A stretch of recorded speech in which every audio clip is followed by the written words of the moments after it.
Thanks for joining us today. We're here to talk about a bill that was introduced Sunday night at about 9 p.m. It's 2,702 pages long. The American people are still digesting it. Members of the Senate are still digesting it. Look, we're in a period of great inflation, brought on by a period of almost unfettered, unrestrained federal spending. It bears no connection, it seems, to the laws of mathematics or to the amount of money that were brought in. This bill would spend a staggering $1.2 trillion. It would be yet another inflation bomb in an economy that's already been carpet bombed by other inflation bombs. I grasp the fact that it's difficult to put together a bipartisan package. I have nothing but respect for each of our colleagues who were part of this effort. I also am willing to acknowledge that the bill does a lot of good things and would help a lot of deserving beneficiaries. There are a lot of people who would benefit in a lot of ways from it. But there is a huge problem with it. It is not paid for. The reason that we know that that's a problem, that it's not paid for, is that the one consistent refrain that you hear from its sponsors, other than the fact that it's bipartisan, which we know and which we respect, is the fact that it's paid for. They'll say over and over again that this bill is paid for, but when you look at the pay-fors, they don't add up. When you have pay-fors that don't actually pay, you're just going to add to the debt and deficit, and this isn't a good time to be doing that. And so you peel back some of these, and you see that it repurposes COVID money, but it repurposes COVID money that wasn't going to be spent in the first place. You can't propose one day to cover the moon in yogurt and propose the next day to not cover the moon in yogurt and regard that as a pay-for when you didn't spend the money that was going to be required to cover the moon in yogurt. You also don't have as a legitimate pay-for a plan at some point in the next 7 years to sell oil out of the Strategic Petroleum Reserve. Look, we don't know when that sale will actually occur, if in fact it ever will occur. Nor do we know what the price of oil will be at the time. Nor do we know what other strategic considerations might come into play with regard to our usage of oil at the time. It's why we have a Strategic Petroleum Reserve in the first place, is to take care of contingencies that are very difficult to predict 7 years out. We've also got a reporting requirement for cryptocurrency that's vague, it's infeasible, and it's quite half-baked. We've got pension smoothing that is the budget gimmick of all budget gimmicks. We've got future spectrum auctions and some past spectrum auctions that they're trying to take credit for to suggest that that can somehow be used to fund this bill. And we've got a few things that are really scary to a lot of people, including a pilot program that would involve measuring the number of passenger miles driven by passenger vehicles. There are a whole lot of reasons why people are concerned about this. The nature of a pilot program, it's like a pilot light. You're piloting something because you're spearheading something. People are very upset. They're concerned about the idea of the government tracking where Americans are driving, how much they're driving, and the verification procedures that would be involved in that. Then you've got the mortgage G fees to be charged by Fannie and Freddie. Look, this is important in many parts of the country. I know it's certainly important in Utah as housing, health care, as groceries and gasoline and everything in between is getting more expensive. But let's take housing in particular. People throughout Utah, especially along the Wasatch Front, are finding it increasingly difficult to get into a home. First-time home buyers are having an especially difficult time. To increase fees that were developed at a time when we had the opposite problem, when there was deflation in the housing market. To adopt those fees now, not to make Fannie and Freddie more solvent, not to make these home loans more sustainable, but rather to pay for a spending bill, it doesn't seem to make a whole lot of sense. In fact, it seems to be taking money from the wrong people in order to spend more money through the federal government. Look, people are going to have different views on this, and I understand and respect their right to disagree. But the fact that something is bipartisan doesn't mean that it makes sense for the American people. It doesn't mean that it won't be harming poor and middle-class Americans in order to give more money to an already bloated federal government, and I've got grave concerns with it. We're going to hear now from Senator Scott, and then from Senator Johnson, and then from Senator Hawley.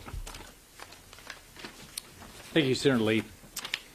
First off, I think all of us would agree we would support infrastructure. I did. I was governor of Florida for 8 years. We actually spent $85 billion on infrastructure. $85 billion on roads, bridges, airports, and seaports. Now, we did it responsibly. At the same time that we spent $85 billion, we paid off of third estate debt. We paid off, I think, about $10.5 billion of debt. At the same time, we cut taxes and fees 100 times. The way we did it is the way we should be doing government. You grow your economy, and then your revenues increase. And then you have money to spend on infrastructure, on our environment, or whatever you would like to spend it on that the American people want. But it has to be paid for. So one thing that I've been concerned about is there's no CBO score. Hopefully we're going to get a CBO score before we vote on this, but we haven't seen a CBO score. We put together this chart from information that we received from the individuals that are supporting this. And first, the initial list, they said there would be about $533 billion paid for. And then the next list, it looks like, a total of, $480-some billion. But we went through the, and take two of them. I'll give you just two of them. Take the unemployed insurer retention tax credits, and then one below it, unpaid paid and family leave tax credits. They're not even in the text. That's $150 billion of pay for us. Now, maybe it's in the text. It's a long text. It's 2,700 pages, and we haven't found it yet. But no one's been able to show me where that's in the text. Next, I come from a state that we have a significant number of Medicare recipients. I don't believe we ought to be taking money from Medicare to pay for roads. I just don't believe it makes any sense to be doing that. And so I can't support that we would take money from, and by the way, whether it's the Highway Trust Fund, which is basically bankrupt, and Medicare Trust Fund, which is supposed to go bankrupt in the next few years, we shouldn't be taking money out of these programs. We also know that we've seen significant inflation this year. Now, we all know that inflation is caused by reckless government spending. And so this is not going to be paid for. This is not money we have in the bank. This is going to be paid for through borrowing. I've proposed, why don't we not spend this money unless we collect it first? Why don't we not spend it if we see inflation as a result of it? So we'll see if any of those go forward. But let me just give you some examples of what's happening to inflation. And inflation is caused by doing things like this, spending money we don't have. It causes inflation. A father of three in Jacksonville who is temporarily helping take care of two other kids because their father is out of work. He's been working a second job driving Uber to pay for the groceries of additional kids. Well, now what we've seen with gas prices are up $1 a gallon. We've seen his Uber job be less and less profitable as gas prices continue to go up. A mother of four in Wauchula said that she used to be able to go to the grocery store and she would spend a certain amount every month for groceries. She was able to spend about $200 a month for meat to feed her family of five, and now she can. I mean, the $200 will not go far enough to pay for this, and it's all because of inflation, and inflation is caused by reckless government spending. I grew up in a very poor family. We lived in public housing. I watched my mom struggle to put food on the table. I remember where she would take in ironing, and my older brother and I would have to, whatever money she made, we'd go to the grocery store, and she said, "You can't spend more than this. This is all you have." We know things are going up in price, so we had to know what everything cost. We had to measure it in our head and make sure, because we just whatever change she made that day, that's what we spent groceries on. That's going on all across this country. Families are struggling. 87% of Americans are worried about inflation right now, and they're changing their buying habits. We have got to stop this reckless spending, live within our means. This bill is not paid for, and that's wrong. I'll try not to repeat the excellent points that Senator Lee and Senator Scott made. We all support infrastructure. We all know that we need to spend money for a productive economy. We need to repair our bridges and roads. The shame about this bill is we could have paid for infrastructure without further indebting and mortgaging our children's future. The easy way to do it, by the way, would have been to take really the first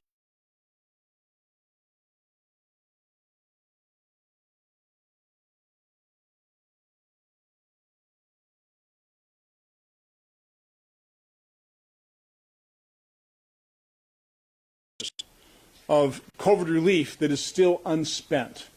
When they passed that $1.9 trillion COVID relief bill, there was $1 trillion unspent from the previous $4 trillion. We didn't need that.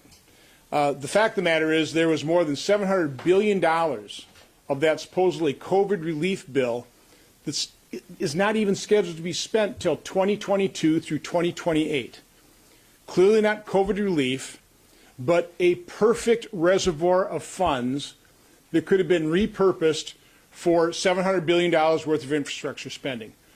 That should have been the Republican position. We should have stated that position early on. We should have stuck with that position. It would have been principled. We would have been paying for infrastructure without further indebting our children, our grandchildren, our great-grandchildren. I could go on. The other point I'd like to make is really the games that are being played here with this budget scoring.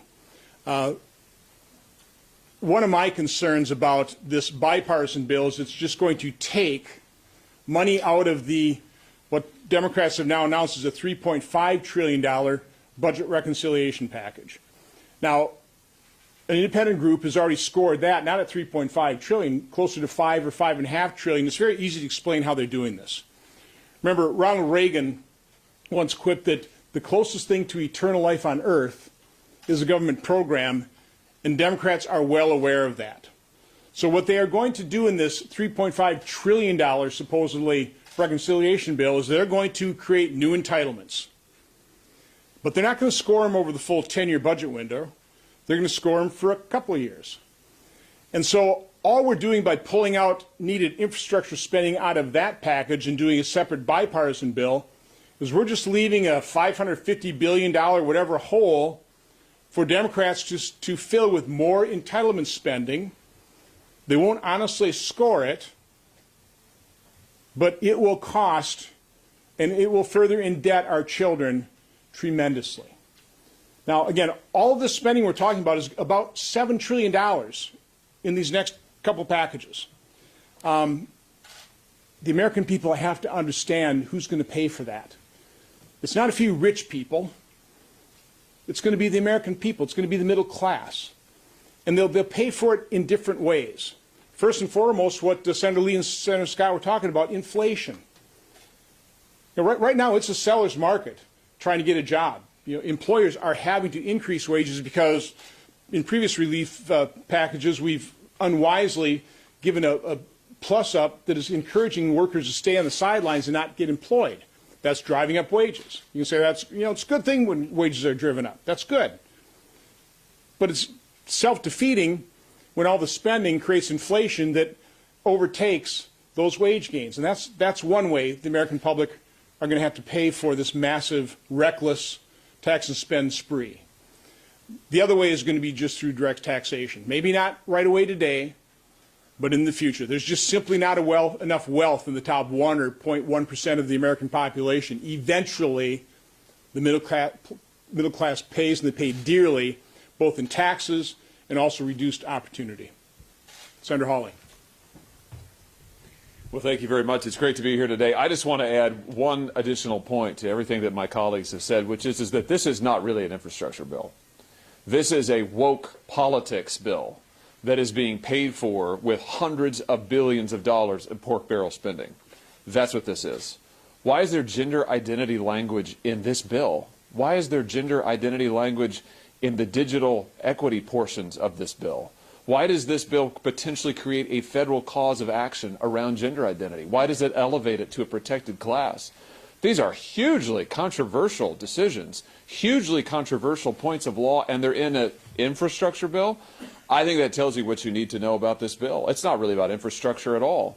It's about woke politics. Why is President Biden so enthusiastically for it? Because it advances his far-left agenda. The Green New Deal, elements of it across this bill. The climate change agenda, it's stuffed into this bill. Quotas for this, that, and the other in this bill. So this is a bill that is about the woke political agenda of the left. It is being paid for with this massive pork barrel spending. And I just hope Republicans will open their eyes to what's actually in the bill. You know, when you get a bill this late in the process that's 2,700 plus pages long, sometimes it's tempting not to actually look and see what's in the bill. Folks should look and see what's in this bill. I think it's going to be awfully hard to explain to Republican voters that we have gone along, or some Republicans have gone along, with this kind of an agenda, this sort of a social agenda, this kind of pork barrel spending, And so I think it's absolutely vital that Republicans take a principled stand and say we're not going to be part of Joe Biden's left-wing agenda. We're not going to advance his woke political agenda. We're going to stand up for the principles that we share and believe in as Americans. We're going to stand up for some basic fiscal responsibility. And for those reasons, we're going to vote no on this bill. Thanks for having me. Any questions? Yes, sir. Going back to the more fiscal aspect of the bill here, two of you were here during the Trump tax cuts, and that wasn't paid for. How is this different? Yeah. We have never, to mind, there have been debates back and forth about whether, to what extent, in what circumstances, dynamic scoring is acceptable. There are a lot of people who see legitimately that a tax code adjustment is different than a spending package, where you're talking about how much money people make that they get to keep, and you can consider dynamic scoring in that. We also have a long history of seeing that some tax policy changes. There are many instances in which you can increase a tax rate and receive less revenue, decrease a tax rate and receive more revenue. We have never, to my knowledge, scored an infrastructure bill like this, scored spending bills like this. The CBO has never scored a bill like this. And so I don't think that is a model that we have built, and I also don't think it's a reliable revenue source. Anybody want to add to that? As soon as I was here, the CBO would not put a dynamic score on the tax measure that made American tax system more competitive. I would argue it worked. Had it not been for the COVID recession, I really think by this point in time, because we had such a strong economy, for two reasons. We stopped adding to the regulatory burden, actually reduced it, which gave businesses a chance to just pause and concentrate on better products, better services, and better jobs for their employees. So that combination of lower regulatory burden, a more certain regulatory scenario, plus a more competitive tax system, we had just a record economy, record levels of low unemployment. Had it not been for this COVID recession, that tax plan would have been completely paid for. CBOs just would never score it. It's kind of bizarre that all of a sudden now they're arguing dynamic scoring on a spending package. Now again, I'll definitely say that spending money on infrastructure is a needed good, but again, as I pointed out, we didn't have to do it with deficit spending. I just answer that for a question on the taxes. I cut taxes and fees 100 times. At the same time, I cut about 5,000 regulations. And what you saw in Florida is businesses flocked to our state. We added 1.7 million jobs in 8 years. So cutting taxes, reducing regulations, speeding up this permitting process dramatically change your economy, and you ultimately get more revenues that you can spend on infrastructure, on environment, whatever you want to spend it on. Senators, a number of your Republican colleagues said that this needed to be credibly paid for. It looks like from your presentation you don't think this is credibly paid for. Yet some of the same Republicans are saying they're going to go or indicating they're going to go ahead and vote for this. What happens here? How did we get here? Well, I think people like infrastructure. I think it's real simple. People like infrastructure. And if you do a poll and ask people they like infrastructure, I do. Spend $85 billion on roads, bridges, airports, and seaports. And so I think people would like to do that. But I personally believe you have to live within your means, and you have to pay for things. When you're close to $30 trillion worth of debt, you cannot continue to increase your debt.